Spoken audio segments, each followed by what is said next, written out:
প্রিয় ভুট্টা চাষি ভাই, আপনাদের ভুট্টা গাছের পাতা কি এভাবে শুকিয়ে যাচ্ছে?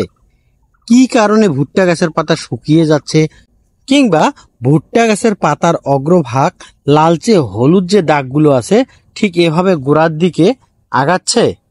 এবং ভুট্টা ভাঙার পূর্ব পর্যন্ত গাছের পাতাকে সবুজ সতেজ রেখে কিভাবে ফলন বাড়াবেন তার গোপন সূত্র আলোচনা করব সম্পূর্ণ ভিডিওটি জুড়ে। ভিডিওটি শুরু করার আগে আপনাদের কাছে ছোট্ট একটা প্রশ্ন। রোদ বৃষ্টিতে ভিজে কঠোর পরিশ্রমের মাধ্যমে 5-6 মাস ধরে আপনারা যে চাষাবাদ করে যদি লাভ না পান, আপনাদেরকে লস গুনতে হয়, তাহলে আপনাদেরকে ঠিক কেমন লাগবে?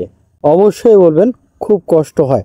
আপনাদের জন্য এত কষ্ট করে আমরা ভিডিওগুলো তৈরি করে যদি আপনাদের সুন্দর হাতে ছোট্ট একটা কমেন্ট কিংবা মিষ্টি করে একটা লাইক যদি না দেন, তাহলে আমাদেরও ঠিক তেমন কষ্ট লাগে। আপনারা আপনাদের সুন্দর হাতে ছোট্ট করে লাইক বা মিষ্টি করে কমেন্ট করবেন কি না বিবেচনা রইল আপনাদের উপর। তো বন্ধুরা, আপনারা দেখছেন কৃষি রকমারি সেবা ইউটিউব চ্যানেল এবং আমি আপনাদের পাশে আছি সুনীল কুমার রায়। ভিডিওটি শুরু করার আগে যারা এখনও আমার চ্যানেলটিকে সাবস্ক্রাইব করে নাই, কৃষির তথ্যমূলক ভিডিও সবার আগে পেতে ভিডিওটিকে লাইক করে চ্যানেলটিকে সাবস্ক্রাইব করুন। এবার আসুন মূল আলোচনায়। চাষি ভাই, পূর্বের ভিডিওতে আলোচনা করেছিলাম ভুট্টা গাছের মাইজ পাতা ধনুকের মতো বাঁকা হয় কেন, পাতা কি কি কারণে বেগুনি রং ধারণ করে এবং গাছ উঁচু নিচু আসলে কেন হয়, পাতার দুই সাইড আসলে কোন খাদ্যের অভাবে পুড়িয়ে যায়। যাদের দেখার এখনও সুযোগ হয় নাই, অবশ্যই আপনার ভিডিওগুলো দেখে নেবেন, ভিডিওর লিঙ্ক ডিসক্রিপশন বক্সে। আজকে আলোচনা করব ভুট্টার গাছ পুড়িয়ে যাচ্ছে আসলে কিসের কারণে। তো চাষি ভাই, আমরা অনেকেই মনে করি ভুট্টার গাছের পাতা পুড়ে গেলেই হচ্ছে এটা আসলে রোগ। আসলে তা নয়। কি কি কারণে পুড়ে যায় আসুন জেনে নেই। আপনারা যে সমস্যাটি দেখতে পাচ্ছেন সেটা হচ্ছে নাইট্রোজেনের অভাব। আপনি যদি নাইট্রোজেন সার দিয়েও থাকেন তবুও এই ধরনের সমস্যা হতে পারে। কি কি কারণে হয় আসুন আমরা সেই ব্যাপারে কথা বলি। নাইট্রোজেনের অভাবজনিত লক্ষণ।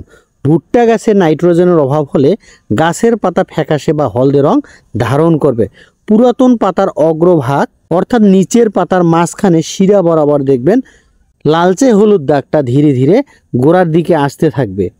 গাছের খোলস সহ হলদে কিছুটা ফ্যাকাশে রং ধারণ করবে। অধিক আক্রমণে গাছের পুরাতন পাতা ঠিক এভাবে পুড়ে যাবে। অল্প বয়সে বার্ধক্য দেখা দেবে, অর্থাৎ খুব কম সময়ের মধ্যে কিন্তু গাছ মারা যাবে বা বয়স্ক হয়ে যাবে। যেহেতু পাতা শুকিয়ে যাচ্ছে, ফলে ফলনে কিন্তু অনেকটাই ব্যাঘাত সৃষ্টি হবে। আমরা এত সময় জানলাম নাইট্রোজেনের অভাবজনিত লক্ষণগুলো। এখন আমরা জানবো কোন কোন কারণে নাইট্রোজেনের ঘাটতি হয়। আপনারা যদি ইউরিয়া সার বা ডিএপি সার ব্যবহার না করেন, সেক্ষেত্রে কিন্তু নাইট্রোজেন সারের ঘাটতি হতে পারে। খারাপ মানের অর্থাৎ ভেজাল যদি আপনি ইউরিয়া কিংবা ডিএপি সার ব্যবহার করেন, সেক্ষেত্রেও হতে পারে, কারণ এখানে নাইট্রোজেনের পরিমাণ কিন্তু তেমন একটা থাকে না। ভেজাল সার চিনবেন কিভাবে, আমি অলরেডি কিন্তু একটা ভিডিও আপলোড করেছি, ভিডিওর লিঙ্ক ডিসক্রিপশন বক্সে। চাষি ভাই, মাটির পিএইচ মান যদি অম্লত্বর পরিমাণ বেড়ে যায় অর্থাৎ 6.5-এর নিচে চলে আসে, সেক্ষেত্রেও কিন্তু জমিতে যে কোনো সারেই কম কাজ করবে। মাটিতে যদি রস না থাকে, সেক্ষেত্রে যে সারগুলা দেবেন সেগুলো কিন্তু গলে যাবে না, ফলে কিন্তু গাছের গ্রহণ উপযোগী অবস্থা তৈরি হবে না, ফলে কিন্তু গাছ গ্রহণ করতে পারবে না। তখন এই সমস্যাটা হতে পারে। যদি আপনাদের জমিতে পর্যাপ্ত পরিমাণ পানি জমার কারণে জলাবদ্ধতা সৃষ্টি হয়, সেক্ষেত্রেও কিন্তু সারটাকে গ্রহণ করতে পারবে না, তখনও আপনাদের জমিতে নাইট্রোজেনের ঘাটতি দেখা দিতে পারে। মাটিতে যদি জৈব সারের ঘাটতি হয়, সেক্ষেত্রে সমস্যা হয়। আরেকটা বিষয় হচ্ছে খাদ্যের আধিক্য। আমাদের নাইট্রোজেনের ঘাটতি কেন হয় এটা আমরা জানলাম। এখন আমরা জানবো নাইট্রোজেনের ঘাটতি পূরণের জন্য আমরা কোন কোন পদক্ষেপ গ্রহণ করব।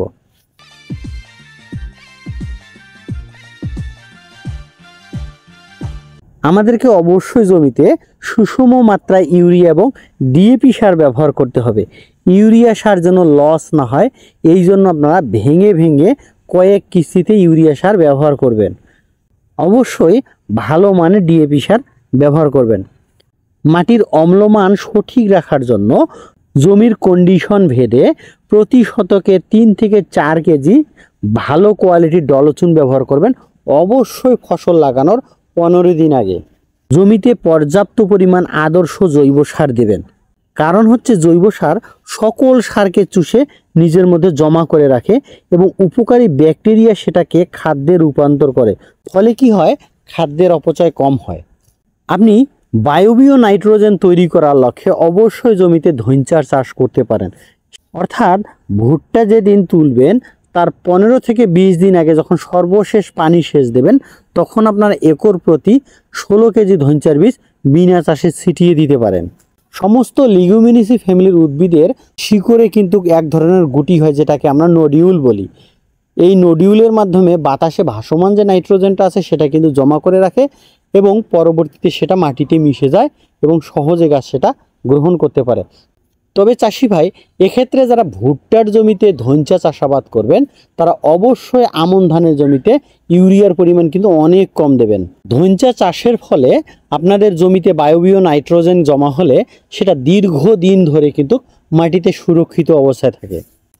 আপনারা জৈব নাইট্রোজেন হিসেবে অবশ্যই জমিতে সরিষার খোল ব্যবহার করতে পারেন। এর ফলে একদিকে জৈব পদার্থের ঘাটতি পূরণ হবে, আবার অন্যদিকে নাইট্রোজেনের অভাব অনেকটাই পূরণ করবে। সর্বোপরি জমির উর্বরতা শক্তি বৃদ্ধির লক্ষ্যে খুব চমৎকার একটা বিষয় হচ্ছে সরিষার খোল ব্যবহার করা। চাষি ভাই, যারা আমন ধান কাটার পরে জমিতে বোরো ধান লাগাবেন, এই যে মাঝখানে 2 মাস ধরে আপনার ফেলে রাখেন, আমন ধান কাটার কমপক্ষে 20 দিন আগে আপনার একর প্রতি 2 থেকে 3 কেজি সরিষার বীজ বিনা চাষে ছিটিয়ে দিতে পারেন। এবং আইলের যে সাইড আছে সেখানে কিন্তু অবশ্যই আপনারা তিলের বীজ ছিটিয়ে দেবেন। এর ফলে তিলের পাতা তিতা স্বভাবের হওয়ায় গরু ছাগল কিন্তু সেটা খাবে না এবং জীবন্ত বেড়া হিসেবে কাজ করবে। গাছ শক্ত হওয়ার আগে আপনি কেটেও দিতে পারেন অথবা ট্রাক্টর দিয়ে চাষ করেও দিতে পারেন। এর ফলে আপনার জমির উর্বরতা শক্তি কিন্তু অনেক গুণ বৃদ্ধি পাবে। চাষি ভাই, আপনাদের জন্য বোনাস টিপস হিসেবে থাকছে ভুট্টার গাছকে চির সবুজ রেখে কিভাবে আমরা ফলনটাকে বাড়াবো। বোনাস টিপস হাতে পাওয়ার আগে যারা এখনও আমার চ্যানেলটিকে সাবস্ক্রাইব করে নাই, কৃষির এরকম তথ্যমূলক ভিডিও সবার আগে পেতে ভিডিওটিকে লাইক করে চ্যানেলটিকে সাবস্ক্রাইব করুন। এই ভিডিওটি কেমন লেগেছে কিংবা কৃষির কোন বিষয়ের উপর আপনি ভিডিও দেখা পছন্দ করেন অবশ্যই কিন্তু কমেন্টে জানাবেন। ভিডিওটি যদি আপনাদেরকে ভালো লাগে তাহলে আপনার ফেসবুকের টাইমলাইনে শেয়ার করে আপনার সকল বন্ধুদেরকে দেখানোর সুযোগ করে দিন। এবার আসুন মূল আলোচনায়। চাষি ভাই, আপনার ভুট্টার গাছে যখন পুরুষ ফুল এবং স্ত্রী ফুলটা যখন ঝরে যাবে বা কালো হয়ে যাবে, তখন অবশ্যই আপনারা 2টা কাজ করবেন। প্রথম কাজটা হচ্ছে একর প্রতি 50 থেকে 60 কেজি ডিএপি সার সেচ দেওয়ার পরে কিন্তু ছিটিয়ে দেবেন। এই সময় আপনারা টেবুকোনাজল প্লাস ট্রাইফ্লক্সিস্টোবিন, সেটা হতে পারে নাটিভোস্টামিন, অপোনেন্ট, ফেলিস, ম্যাকভোটেবুটিন, এগুলোর মধ্যে যে কোনো একটি একর প্রতি 120 থেকে 140 গ্রাম হারে, কিংবা আপনারা ডাইফেনাকোনাজল প্লাস অ্যাজোক্সিস্টোবিন অথবা সিপ্রোকোনাজল প্লাস অ্যাজোক্সিস্টোবিন, এগুলোর মধ্যে যে কোনো একটিও ব্যবহার করতে পারেন। এই সময় চোষক পোকা তথা কারেন্ট পোকা দমনের জন্য আপনারা ব্যবহার করতে পারেন ইমিডাক্লোপিড। যদি এই কেমিক্যালগুলোকে ব্যবহার করেন সেক্ষেত্রে ভুট্টা ভাঙার আগ পর্যন্ত গাছের পাতা সবুজ থাকবে, ফলে এই পাতা দিয়ে পর্যাপ্ত পরিমাণ গাছ খাদ্য গ্রহণ করতে পারবে বলে ফলনটাও কিন্তু আপনাদের বেশি হবে। যদি সম্ভব হয় সেটা অবশ্যই 2বার ব্যবহার করার চেষ্টা করবেন। চাষি ভাই, এত সময় ধরে আপনারা আপনাদের মূল্যবান সময় দিয়ে এই ভিডিওটি দেখার জন্য কৃতজ্ঞতা স্বীকার করছি এবং শুভকামনা করছি। তো চাষি ভাই, আজ এ পর্যন্ত, দেখা হচ্ছে পরবর্তী ভিডিওতে। সে পর্যন্ত ভালো থাকবেন, সুস্থ থাকবেন, শুভ কামনা রইল।